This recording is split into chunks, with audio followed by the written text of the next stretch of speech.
Jangan lupa like, komen, dan subscribe channel YouTube TVRI Bengkulu, serta nyalakan lonceng notifikasinya.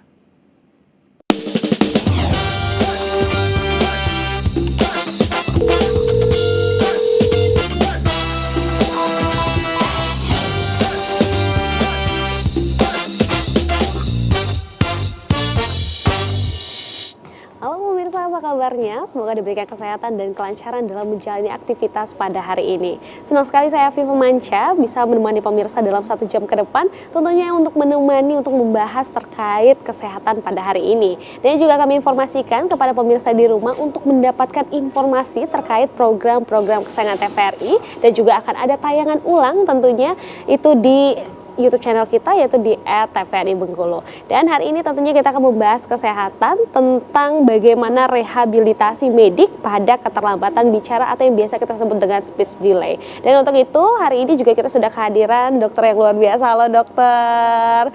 Tentunya Dokter Helvi Fridayani SPKFR. Wow, luar biasa. Dan juga tentunya kita ditemani juga oleh Dokter Lisda. Halo dokter. Nah, hari ini kita membahas yang topik yang cukup sangat sering banget nih diperbincangkan oleh mama muda terutama ya dokter ya. Mungkin yang pertama adalah speech delay ini seperti apa sih dok sebenarnya? Mungkin masih banyak juga mungkin dari pemirsa juga belum tahu nih terkait ini. Oke, terkait speech delay ini tuh banyak banget ya di masyarakat ya. Jadi speech delay itu ya kalau di Indonesia kan keterlambatan bicara ya.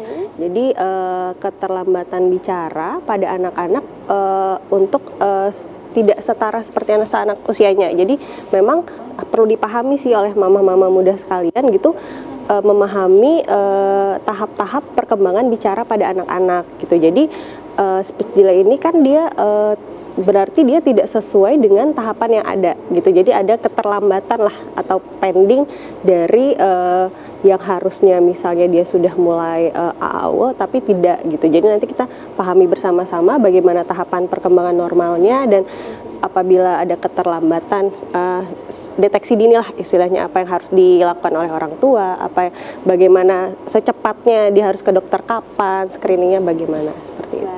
Jadi memang ada langkah-langkahnya juga ya dok ya. Nah kalau dari dokter Lisda sendiri nih sebagai dokter vaskes tingkat pertama juga nih dok ya, apakah banyak nih dari masyarakat terutama yang langsung mungkin memiliki pertanyaan langsung membawa ke puskesmas nih dok terkait dari speech delay ini, atau mungkin masih banyak nih masyarakat yang kayak sedikit menyepelekan terkait speech delay ini sendiri? Sebenarnya sih topik ini adalah topik yang menarik ya kita angkat hari ini, karena memang kasusnya ada banyak sekali, khususnya di vaskes primer itu ada banyak sekali kasus-kasus yang ibunya tuh mengeluhkan tentang keterlambatan perkembangan anak, salah satunya itu adalah di tahap bicara. Dan karena memang ini bukan merupakan kompetensi dari dokter umum, maka hari ini kita kebetulan menghadirkan langsung dokter spesialis rehabilitasi medik ya, yang memang bisa ataupun memang di jalurnya gitu untuk kita konsulkan tentang kasus keterlambatan bicara ini. Kalau dibilang kasusnya banyak sekali Afifah, apalagi di era digitalisasi sekarang, mungkin akan menjadi mitos dan fakta juga nanti yang akan kita tanyakan lebih lengkapnya langsung dengan narasumber kita hari ini. Baik, jadi bisa dikatakan untuk pertanyaan terkait speech delay ini bukan dari puskesmas ya dok, tapi melainkan dari digital yang mungkin masih banyak sekali nih digaung-gaungkan di sosial media. Nah seperti apa mungkin kita daripada nanyain ke kanan ke kiri ya dok ya, atau mungkin konten-konten gitu ya, langsung aja kita tanya sama pakarnya nih. Silakan dokter untuk memulai terkait speech delay. Ini langsung ya mbak? Silakan dokter. Oke, jadi pada hari ini kita membahas peran dari rehabilitasi medik itu sendiri terhadap keterlambatan bicara atau speech delay ya. Jadi awalnya itu kita mesti tahu dulu sih definisinya. Jadi untuk seseorang itu bisa berbicara, bisa berkomunikasi, komunikasi itu nanti lebih luas lagi, tapi kita bahas yang hari ini tentang bicara ya. Jadi untuk definisinya sendiri itu bicara ini tuh lebih mengacu pada produksi bahasa verbal. Jadi bicara itu lebih nanti ke suara ya, suara yang dikeluarkan oleh anak, misalnya seperti tangisan, seperti ocehan, terus misalnya dia bisa mengeluarkan kata-kata, apakah itu bermakna atau tidak, itu bicara. Nah, nanti lebih luas lagi itu ada bahasa. Bahasa ini nanti yang lebih sebagai pointer dari pemrosesan konseptual dari komunikasi. Komunikasi itu nanti lebih luas lagi. Komunikasi itu nanti dia harus bersatu antara bicara dan bahasa gitu. Jadi sebenarnya bicara ini tuh hanyalah sebagian porsi kecil ya dari komunikasi. Nanti yang lebih luasnya itu komunikasi. Nah, yang pada tahap awal yang kita harus tahu itu memang bicara ini, karena bicara inilah dasar atau pondasinya kan gitu. Jadi dia harus bisa mengeluarkan suara secara verbal. Jadi nanti perkembangan bicara dan bahasa ini sendiri adalah suatu petunjuk untuk para orang tua bagaimana melihat perkembangan keseluruhan, karena bicara ini kan pondasi ya untuk berkomunikasi. Jadi nanti untuk mendasari atau sebagai jalan untuk sebagai fungsi intelektual anak itu sendiri gitu. Nah, di sini jadi ketika berbicara dan berbahasa itu merupakan suatu yang saya bilang tadi, ada komunikasi. Komunikasi itu kan lebih ke dua arah ya, antara si komunikasi nanti ada yang memberi pesan dan ada yang penerima pesan. Jadi dia nanti lebih kompleks sistemnya. Jadi dia harus bisa, si penerima pesannya juga harus paham yang anak-anak tadi, dan pemberi pesannya pun juga intinya harus bisa mengenali si anak itu sendiri. Jadi nanti dia lebih kompleks. Jadi dia komunikasi itu jadi proses di mana dibutuhkan lebih dari satu partisipan. Itu tadi komunikasi dua arah ya, antara penerima pesan dan si pemberi pesan. Dan untuk bertukar informasi, ide, kebutuhan ataupun keterampilan. Nah, ini tadi bicara itu sendiri kan suatu komunikasi ya. Saya bilang tadi sebenarnya bicara itu hanyalah porsi kecil ya dalam komunikasi itu lebih besarnya.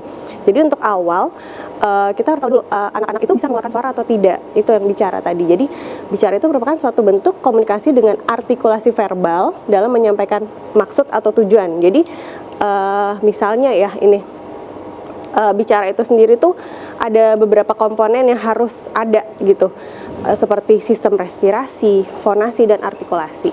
Jadi pada anak-anak normal gitu, nah mereka pasti punya 3 komponen ini. Jadi dia bisa berbicara. Nah, makanya kenapa anak bayi baru lahir gitu, yang paling penting awalnya itu apakah anaknya menangis kuat atau tidak. Nah, itu berhubungan nanti dengan respirasi, fonasi, dan artikulasinya gitu.